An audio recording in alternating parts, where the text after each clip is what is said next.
सौतेली माँ और छोटी बच्ची। एक बार की बात है, एक छोटे से गांव में रोहित नाम का एक आदमी अपनी 6 साल की बेटी पायल के साथ रहता था। गांव बहुत सुंदर था। चारों तरफ हरियाली, खुला आसमान और छोटे छोटे कच्चे घर। गांव के लोग आपस में मिलजुल कर रहते थे। लेकिन रोहित के घर में एक अजीब सी खामोशी थी। पायल की माँ का देहांत तब हो गया था जब वह सिर्फ 2 साल की थी। उसकी मासूम आंखें हमेशा माँ की ममता की तलाश में रहतीं। जब भी वह गांव की दूसरी औरतों को उनके बच्चों को प्यार करते देखती तो उसकी आंखें नम हो जातीं। वह सोचती, काश मेरी भी माँ होती जो मुझे प्यार से गले लगाती, मेरे बालों में तेल लगाती और मुझे रात को कहानियां सुनाकर सुलाती। रोहित एक मेहनती किसान था। वह अपनी बेटी से बहुत प्यार करता था और उसकी हर जरूरत पूरी करने की कोशिश करता, लेकिन वह माँ की कमी को पूरा नहीं कर सकता था। वह समझता था कि पायल को माँ की जरूरत है, जो उसे प्यार से दुलारे, डांटे, फटकारे और दुनिया की अच्छी बातें सिखाए। गांव के कुछ बुजुर्गों और पायल की दादी ने रोहित को समझाया कि उसे फिर से शादी कर लेनी चाहिए ताकि पायल को माँ का प्यार मिल सके। पहले तो रोहित हिचकिचाया, लेकिन फिर उसने पायल के भविष्य के बारे में सोचकर दूसरी शादी करने का फैसला किया। अगर आप भी अपनी माँ से प्यार करते हैं तो चैनल सब्सक्राइब करें।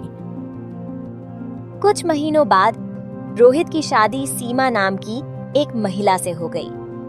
सीमा एक सुशिक्षित और समझदार महिला थी। शादी के बाद जब वह पहली बार इस घर में आई तो पायल ने उसे दूर से देखा।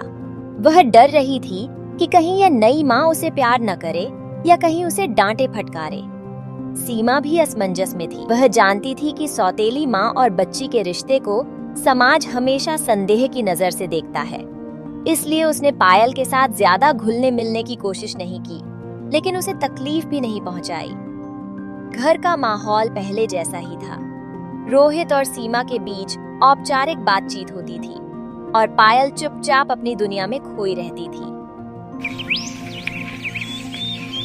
एक दिन जब पायल खेलने के लिए बाहर गई तो उसने देखा कि गांव की दूसरी लड़कियां अपनी माँ के साथ खेल रही हैं। पायल का दिल भर आया।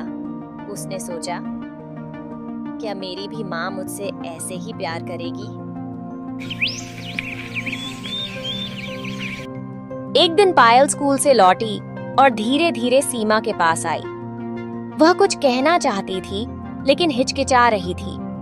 उसने धीरे से कहा, माँ। सीमा ने एक पल के लिए उसकी तरफ देखा, लेकिन कोई प्रतिक्रिया नहीं दी। वह खुद समझ नहीं पा रही थी कि वह इस नए रिश्ते को कैसे अपनाए। पायल को लगा कि उसने कुछ गलत कह दिया, इसलिए वह चुपचाप वहां से चली गई। कुछ ही दिनों बाद पायल को तेज बुखार हो गया। वह बहुत कमजोर महसूस कर रही थी और बार बार सीमा को पुकार रही थी। सीमा को चिंता होने लगी। उसने पहली बार पायल के माथे पर प्यार से हाथ रखा और उसे अपनी गोद में सुला लिया। रात भर सीमा ने पायल का ख्याल रखा। कभी उसका माथा सहलाती, कभी ठंडे पानी की पट्टियां रखती। पायल की आंखें जब भी खुलती, उसे सीमा अपने पास ही मिलती। सुबह जब पायल की तबीयत थोड़ी ठीक हुई तो उसने धीरे से सीमा का हाथ पकड़ लिया और कहा, माँ, आप पूरी रात जागती रही। सीमा के दिल में कुछ पिघलने लगा। उसने पायल को गले लगाकर कहा, जब तक मैं हूं, तुम्हें कुछ नहीं होने दूंगी। उस दिन के बाद सीमा और पायल का रिश्ता बदल गया। सीमा अब पायल को पूरे दिल से चाहने लगी।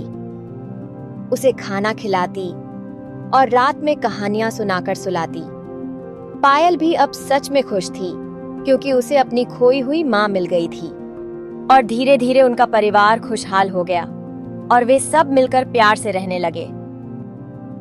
कहानी की सीख, माँ वही नहीं होती जिसने जन्म दिया, बल्कि वह होती है जो दिल से अपनाती है।